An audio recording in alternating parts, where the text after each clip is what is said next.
여러분 혹시 새마을 노래, 새마을 운동 노래 기억하시나요? 새벽종이 울렸네, 새 아침이 밝았네. 기억나세요? 1971년도부터 우리 한국에 새마을 운동이 일어났는데요. 우리 한국을 대표하는 것이 한강의 기적이라 그러잖아요. 이 한강의 기적이라는 것은 수도권을 중심으로 해서 변화가 일어난 거고요. 우리 농촌의 개발, 농촌의 부흥이 일어났던 것은 바로 새마을 운동 때문이었다라고 말을 하고 있습니다. 새마을 운동이 있을 때 우리 농촌에서는 지붕을 다 바꾸었습니다. 농촌에 또 어촌에 다 초가집이었는데 그 초가집을 다 없애고 지붕을 뭐로 바꿨죠? 슬레이트 지붕으로. 그렇게 바꾸어서 이 한국의 이 외형이 얼마나 많이 바뀌었는지 모르겠습니다. 잘 살아보겠다라는 그 목표를 가지고서 잘 살아보세, 잘 살아보세. 그 목표를 가지고서 이 새마을 운동 때 아침 일찍 일어나 다들 열심히 살았던 것을 우리가 기억합니다.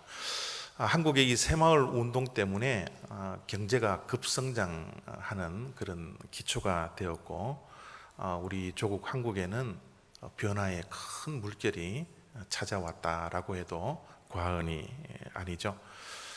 여러분, 이 새마을 운동이 요즘은 수출이 되는 것 아세요? 그 유엔에서 그 아프리카 빈곤 국가에게 빈곤 퇴치 프로그램으로 새마을 운동을 배워라. 이 반기문 유엔 총장이 아프리카 국가에게 이 새마을 운동을 전파를 하면서 많은 아프리카 국가들이 새마을 운동을 수입하고 또 그렇게 따르려고 하는 많은 국가들이 있다고 제가 전에 들었습니다. 아시는 분들이 있겠지만 중국의 덩소평 전 주석도 공산당 간부들에게 이 새마을 운동의 관련 서적을 나누어 주면서요, 새마을 운동을 한국으로부터 배워야 한다. 한국에 가서 이 새마을 운동을 배우고 온다. 그런 권면을 이 덩소평 국가 주석이 많이 했다고 합니다. 어쨌든 이 새마을 운동은 많은 변화를 가져다 주었고 빈민을 퇴치하는 전 세계의 운동으로 지금 자리를 잡고 있는 것이죠. 여러분, 이 새마을 운동이 원래는 새마음 운동이라는 것을 여러분 아시고 계십니까? 원래 새마을 운동이라는 그 말보다는 원래 처음에는 새마음 운동으로 시작될 뻔했습니다. 조용기 목사님 자서전에 보면요, 이 새마음 운동을 하자고 박정희 대통령에게 권했다고 합니다. 그런데 박정희 대통령이 새마음 운동이라는 말을 듣고 이것은 너무 기독교적인 색채가 너무 강하다. 그래서 새마음 운동을 하지 않고 새마을 운동으로 단어 하나를 바꾸어서 새마을 운동이 시작되었다고 그럽니다. 많이 아쉬워요. 만약 새마을 운동이 되지 아니하고 새마음 운동이 되었으면 우리 한국이 어떻게 변화되었을까? 여러분, 한국이 새마을 운동을 통해서 많은 외형적으로는 여러분 부강하게 되고 정말 잘 살게 되었습니다. 그럼에도 불구하고 여러분, 진짜 변화는 겉모습의 변화가 아니라 우리의 사람의 변화가 일어나야 되거든요. 우리의 마음의 변화가 일어나야 되거든요. 새 마을보다는 새 마음이 훨씬 더 중요하지 않습니까?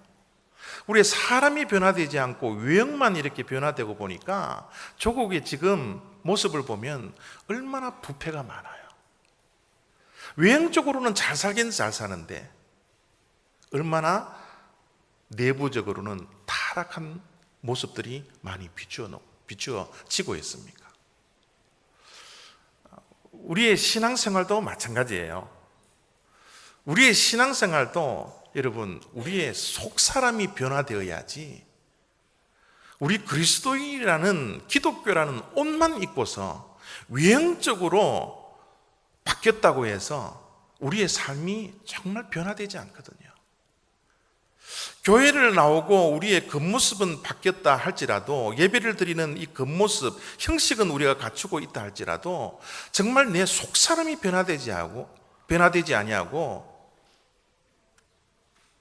내 마음이 새 마음을 갖지 못한다면, 내 영이 새로운 영이 되지 못한다면 여전히 교회를 다니면서 신앙생활하면서 기쁨을 잃어버리고요, 감사를 잃어버리고요, 감격을 잃어버리고 날마다 넘어지는 그런 모습들을 가지고 있는 것이 바로 우리들의 모습이지 않습니까? 정말 우리들에게 필요한 것이 무엇일까? 우리 조국에 필요한 것이 무엇일까? 우리 교회에 필요한 것이 무엇일까? 결코 겉모습이 아니라 속사람이 변화되어야 한다고, 내 마음이 변화되어야 된다는, 진짜 변화는 속사람의 변화라는 사실을 우리가 신앙생활을 하면서 꼭 기억하셔야 합니다. 오늘 우리가 읽었던 이 본문 말씀이 이 속사람의 변화, 새 마음을 갖는 이 변화가 얼마나 중요한 것인지를 말씀하는 증명서와 같은 복된 말씀이에요. 오늘 우리가 읽었던 이 에스겔서 28장에 보면요, 내가 너희 조상들에게 준 땅에서 너희가 거주하면서 내 백성이 되고 나는 너희 하나님이 되리라.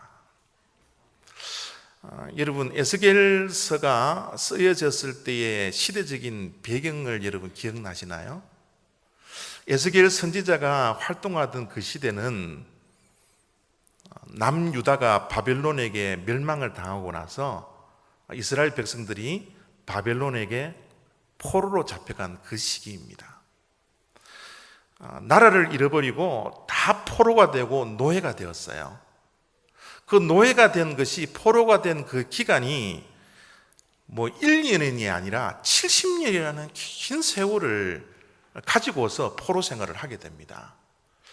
여러분, 1, 2년 뒤에는 나라가 멸망이 되어서도 우리가 회복할 수 있는 여러분 소망을 가지고 또 그렇게 하려고 노력도 해봤지만, 여러분 70년이라는 노예 생활을 하게 되면 그들의 마음속에 좌절감만 있었을 거예요. 전혀 소망감 없이 낙심하면서, 우리가 그래도 하나님을 믿는 백성인데 이렇게 긴 시간 동안 70년 동안 포로 생활을 하다 보니 하나님께서 우리 민족을 혹시 버리셨을까? 낙심하고 있는 그 찰나에 하나님께서 에스겔 선지자를 보내주셔서 저 귀한 말씀을 주시는 거예요. 회복의 말씀입니다. 다시 너희들이 그렇게 그리워하던 고향 땅으로 내가 너희를 보내주고, 너희들이 모세에게 받았던 그 언약의 백성, 너희들은 내 백성이 되고 나는 너희의 하나님이 되리라는 이 언약의 회복, 땅의 회복, 신분의 회복, 포로로부터 자유자가 된다라는 이 회복의 말씀을 주시는 것이 방금 읽어드렸던 28절 말씀이라는 겁니다. 저 말씀은 이스라엘 백성들에게 새 삶을 약속하는 거예요. 옛 땅으로, 하나님께서 약속하신 그 가나안 땅으로 가서 새로운 삶을 살아라고, 새로운 변화를 주겠다고 약속하시는 말씀입니다. 근데 여러분, 저 약속의 말씀을 주시면서 하나님께서는 25절의 말씀을 주시면서 새로운 삶을 살려면, 새로운 변화를 일으키려면 어떠한 삶을 살아야 되는지를 말씀해 주고 있는 거예요. 맑은 물을 너희에게 뿌려서 너희로 정결하게 하되 곧 너희 모든 더러운 것에서와 모든 우상 숭배에서 너희를 정결하게 할 것이라. 하나님의 백성은 구별된 백성입니다. 거룩한 백성이에요. 그들의 왕이 하나님으로 삼고 인생의 주인, 국가의 주인을 하나님으로 삼고 하나님의 주권하에서 살아가야 할 이스라엘 백성들인데 70년이라는 세월이 지남에 따라서 그들의 주인이 바뀌어 버렸어요.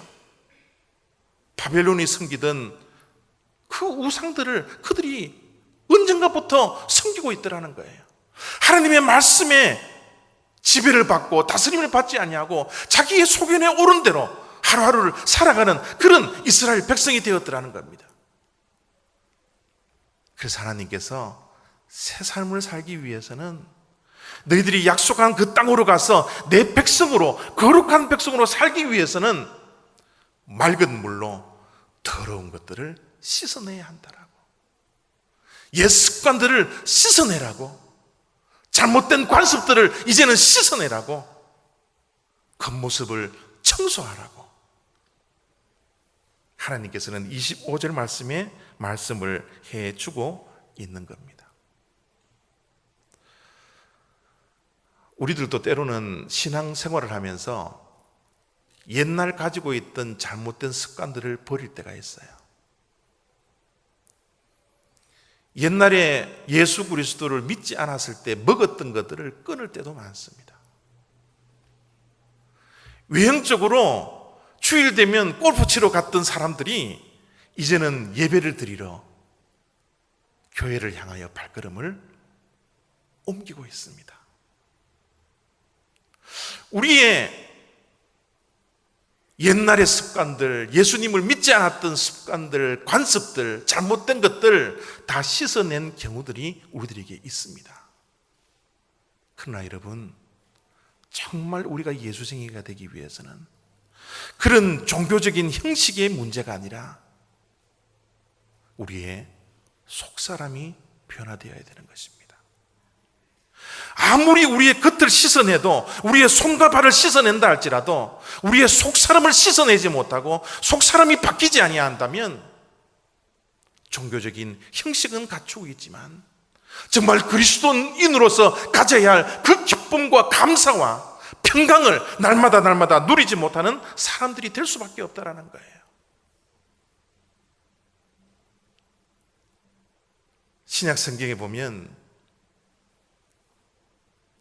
탕자의 비유를 우리가 잘 알고 있지 않습니까? 탕자가 아버지께로 돌아왔습니다. 돌아오니까 아버지가 그 아들에게 새 신발을 신겨줬어요. 새 옷을 입혀줬습니다. 새로운 금가락지를 손에 끼워줬습니다. 그러나 그 아들의 속사람이 변화되지 않는다면 새 옷이 무슨 소용이 있겠습니까? 새로운 반지가, 새로운 신분이 무슨 소용이 있겠습니까? 우리 신앙생활은 겉모습을 변화시키는 것도 중요하지만, 겉모습을 씻어내는 것도 중요하지만 속사람이 변화되어야 하는 것이에요. 속사람이 변화시킬 때 참 그리스도인으로서의 삶을 회복하며 하나님께 주시는 기쁨과 평강을 날마다 누리며 살아가는 그 하나님이 백성이 될 수 있다라는 거예요. 예배도 마찬가지입니다. 예배의 형식이 뭐가 그렇게 중요할까요? 물론 중요하겠지만 더 중요한 것은 우리가 신령과 진정으로 예배를 드리고 있느냐. 가인과 아벨의 모습을 보세요. 똑같이 예배를 드렸습니다. 똑같이 예배를 드렸지만 하나님은 가인의 예배를 받으시지 아니하고 아벨의 예배만을 받으셨습니다. 왜요? 히브리서에 보면 그 이유가 분명히 나와 있습니다. 아벨은 믿음으로 하나님께 예배를 드렸기 때문에 그래요. 가인은 예배의 형식은 갖추어져 있었지만 마음으로 하나님에 대한 믿음을 가지고 예배를 드리지 않았다라는 겁니다. 아벨은 어떤 믿음을 가지고 있었어요? 주님이 계신 것과 주님께 가는 자들에게 하나님께서 상 주시는 이심을 그는 믿는 믿음으로 하나님께 예배를 드리고 있다는 거예요. 우리가 예배를 드리러 올 때 우리의 마음속에 그런 믿음이 있습니까? 이곳에 하나님께서 계시다라는 사실을 여러분 믿음을 가지고서 예배에 참석했습니까? 이곳에서 예배를 드리면, 그런 믿음을 가지고 예배를 드리면 하나님께서 우리의 인생에, 우리의 가정에, 우리 교회에, 이 사회에 복 주시는 자이심을, 상 주시는 자이심을 믿는 그 믿음으로 우리가 예배를 드리고 있습니까? 우리의 형식도 중요하지만 우리의 믿음이 중요한 거예요. 우리의 마음이 중요한 겁니다. 우리가 드려지는 이 믿음을 통해서 우리의 모든 예배가 하나님을 기쁘게 해드리며 하나님께서 받으시는 그런 신령과 진정으로 예배가 되는 복된 예배가 다 되어지기를 원하는 것입니다. 하나님께서 언약을 회복시켜 주시겠다고 말씀해 주시고 맑은 물로 너희에게 뿌려서 모든 것을 정결하게 씻겠다고 말씀해 주시고 나서 겉모습이 아니라 속사람이 중요하기에 주님께서는 27절 말씀 속에서, 26절 말씀 속에서 이렇게 말씀을 또 계속하고 계십니다. 또 새 영을 너희 속에 두고 새 마음을 너희에게 주되 너희 육신에서 굳은 마음을 제거하고 부드러운 마음을 줄 것이며. 여러분, 진짜 변화는 속사람의 변화가 되어야 합니다. 내 영이 새로워져야 돼요. 내 마음이 새로워져야 진짜 변화가 일어나는 겁니다. 여러분, 겉모습의 나는 나가 아니에요. 진짜 나는 이 속 안에 무엇이 있는가? 이 속이 하나님의 빛을 받아서 그 빛을 발하고 있는지, 내가 이 세상에 나가서 하나님의 그 빛을 가지고 이 속에 불불 타오르는 이 빛을 가지고서 세상의 어두움을 밝혀내는 인생인지, 내 속사람이 누구인지가 너무너무 중요합니다. 여러분, 신앙생활은 하나님의 말씀을 보면서 내 속사람에 더럽혀져 있는 모습을 바라보면서 하나님께 눈물을 흘리는 그 모습이지 않습니까? 하나님의 말씀을 읽고 묵상하면서 여러분, 그 모습을 우리가 치장하려고 하지는 않잖아요. 하나님의 말씀을 들으면서 내 속사람을 보는 거예요. 진짜 내 모습을 보는 거예요. 내가 얼마나 허물이 있고 얼마나 부족하고 얼마나 연약한 사람인가.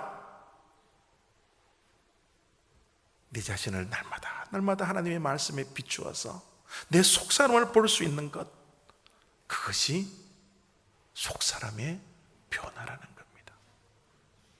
여러분, 이 속사람의 변화라고 해서 여러분 너무 어렵게 생각하지 마세요. 이 속사람의 변화는 마음의 변화입니다. 주님께서 26절 말씀 속에 이렇게 계속 이야기하고 있습니다. 또 새 영을 너희 속에 두고 새 마음을 너희에게 주되 너희 육신에서 굳은 마음을 제거하고 부드러운 마음을 줄 것이며.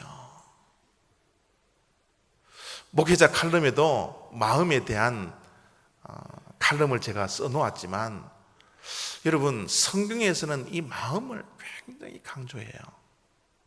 여러분, 성경 속에 많이 강조되는 단어들이 많이 나오잖아요. 믿음이라는 단어는 225번 나오고요, 소망은 97번, 사랑이라는 단어는 517번이 나온대요. 그런데 마음이라는 단어는 훨씬 더 많습니다. 이 마음이라는 단어는 1000번이 넘는 1032번이나 하나님께서 기록하고 이 마음을 강조해 놓았습니다. 참 변화는 우리의 마음에서 나와야 돼요. 우리 속 사람의 변화는 우리의 마음이 변화되는 겁니다. 마음이 어떻게 변화되어야 돼요? 굳은 마음이 제거가 되고 부드러운 마음이 되어야 된다는 거예요. 여러분, 빛이 비추어졌을 때 얼음은 녹아요. 빛을 받으면 얼음은 녹습니다. 그런데 놀랍게도 진흙은 똑같은 빛을 받음에도 불구하고 더 단단해집니다. 하나님의 말씀을 받고 우리가 얼음처럼 녹아져야 되는데, 하나님의 말씀을 받고도, 하나님의 말씀을 듣고도 더욱더 고집스럽게, 강팍하게, 딱딱하게, 진흙과 같은 그런 마음이 우리에게 혹시나 있지 않은지를 살펴보셔야 합니다. 우리의 마음은 부드러워야 합니다. 하나님의 말씀을 스펀지처럼 빨아들일 수 있도록, 얼음처럼 말씀만 들으면 녹아날 수 있도록 우리의 마음이 부드러워야 합니다. 우리의 마음이 새 마음이 되기 위해서는 우리의 마음이 부드러워져야 합니다. 여러분, 새 마음이 언제 필요해요? 새로운 마음이 언제 필요합니까? 하나님께서 이스라엘 백성들에게 왜 새 마음을 주시겠다고 말씀해 주시고 있나요? 새로운 출발할 때예요. 새로운 출발을 할 때는 반드시 새 마음을 가져야 합니다. 새 마음을 가지기 위해서는 우리의 마음이 부드러워져야 됩니다. 새로운 환경에 적응하기 위해서, 새로운 환경에서 새롭게 출발하기 위해서는 우리에게는 필요한 것이 새 마음입니다. 새로운 모든 것을 하기 위해서는 우리는 새 마음을 가져야 돼요. 여러분, 우리의 주변에, 우리의 겉의 모습이, 환경이 바뀌어진다고 해서 새 출발이 되는 게 아니에요. 우리의 장소가 옮겨진다고 해서 새로운 출발이 보장되지 않습니다. 새해가 되었다고 새 마음을 가지지 않는다면 작년과 똑같은 습관적인 그런 나날들을 보낼 수밖에 없는 거예요. 새해를 맞이하면 새로운 출발을 하기 위해서 새 마음을 가져야 합니다. 부드러운 마음을 가져야 돼요. 우리 올리브 교회가 정말 회복하고, 정말 부흥하고, 정말 하나님께 영광을 올려드리기 위해서는 이런 새로운 교회를 가졌을 때 외형적인 모습도 우리가 아름답게 가꾸을 필요도 있지만 더욱더 우리가 중심을 두어야 하는 것이 우리의 속사람입니다. 우리 성도님 한 분 한 분이 새 마음을 가지고 새 영을 가지고서 새로운 출발을 하지 않고서는 우리가 이 좋은 교회를 구입했지만 하나님께 영광을 올려드릴 수 없다라는 사실을 우리는 기억해야 합니다. 아무리 새마을 운동을 하고도 새 마음은 운동이 되지 않는다면, 우리의 영이 새로워지지 않는다면, 우리의 마음이 회복되지 않는다면 우리가 기도하고 바라던 이 부흥이 더뎌질 거예요. 회복이 더뎌질 거예요. 정말 우리가 원하는, 기도하는 이 부흥이 이루어지기 위해서는 우리 각 사람 한 사람 한 사람의 마음이 변화되어야 합니다. 속사람이 변화되어야 해요. 내면이 바뀌어져야 합니다. 그런데 여러분, 이 변화는 내가 하는 게 사실 아닙니다. 이 변화는 하나님께서 허락하실 때 변화가 일어나요. 특별히 여러분, 내 마음의 변화, 새 영의 변화, 새 마음의 변화는 하나님께서 하셔야 된다라는 이 주도권을 하나님께 내어드리셔야 됩니다. 우리의 모든 신앙은 주도권을 하나님께 내어드리는 거예요. 내가 하는 것 아무것도 없습니다. 나는 아무것도 할 수 없습니다. 늘 하나님께 내어드릴 때 모든 것이 가능하다라는 거예요. 그래서 하나님께서 새 영과 새 마음을 이야기하실 때 27절 말씀 속에 이렇게 이어가고 있습니다. 또 내 영을 너희 속에 두어 너희로 내 율례를 행하게 하리니 너희가 내 규례를 지켜 행할지라. 여러분, 성령이 우리의 속에 임해야 합니다. 하나님의 영이 이 교회에 임해야 우리가 변화될 수 있어요. 하나님의 영이 우리의 가정 속에 임해야지 우리의 가정이 진짜 변화될 수 있습니다. 우리의 자식의 인생이 하나님의 영이 임할 때 우리의 자식의 인생이 변화될 수 있다는 사실을 기억하셔야 합니다. 주도권은 성령 하나님이에요. 성령 하나님이 우리를 붙드실 때, 우리의 인생을 붙드실 때 우리는 참 변화가 일어난다는 사실을 꼭 기억하셔야 합니다. 여러분, 사도 바울의 변화를 보십시오. 사도 바울이 교회를 그렇게 핍박했던 그 사도 바울이 어떻게 내가 가지고 있는 모든 것을 배설물로 여기고 내가 그리스도의 십자가만을 자랑하겠노라고 그 성교의 길, 그 전도의 길을 걸어가는 그 변화된 삶을 살게 되었습니까? 바로 하나님을 만났기 때문에 그래요. 다메섹 도상에서 하나님의 영이, 성령이 빛으로 찾아오셔서 그의 속사람을 변화시켜 주셨기 때문에, 그의 마음을 변화시켜 주셨기 때문에 사도 바울의 변화가 일어났던 겁니다. 사도 바울이 가지고 있던 그 학문이 그를 변화시켜 주지 않았어요. 사도 바울의 그 경험이 그를 변화시켜 주지 않았습니다. 사도 바울의 그 열심이, 종교적인 열심이 그를 변화시키지 않았습니다. 그가 가지고 있는 집안의 배경이 그를 변화시키지 않았어요. 그가 가지고 있는 로마의 시민권이 그를 변화시키지 않았습니다. 오직 한 가지, 하나님의 영이 그의 속사람을 변화시켜 주셨기 때문에, 빛 대신 그 하나님이 그의 어둠을 몰아내셨기 때문에 그는 새 삶을 살게 되더라는 겁니다. 그러면 우리는 아무것도 안 해도 됩니까? 우리는 가만히 있기만 하면 모든 것이 다 변화가 이루어지나요? 그렇지 않아요. 우리가 해야 할 일이 있어요. 성령이 우리에게 찾아와서 우리를 변화시켜 주실 수 있도록 우리가 해야 할 일이 있습니다. 한국의 제주도 밑에 보면 마라도라는 섬이 있습니다. 한국의 최남단에 속해 있는 그 섬입니다. 아주 작은 섬인데요, 저 섬은 지하수가 없대요. 지금은 물론 제주도에서 이렇게 물을 끌어다 쓰고는 있지만 몇 년 전만 하더라도 마라도에 사람들은 지하수에서 물이 나오지 않았기 때문에 그들에게 물을 공급할 수 있는 유일한 길은 하늘에서 비가 내려와야 합니다.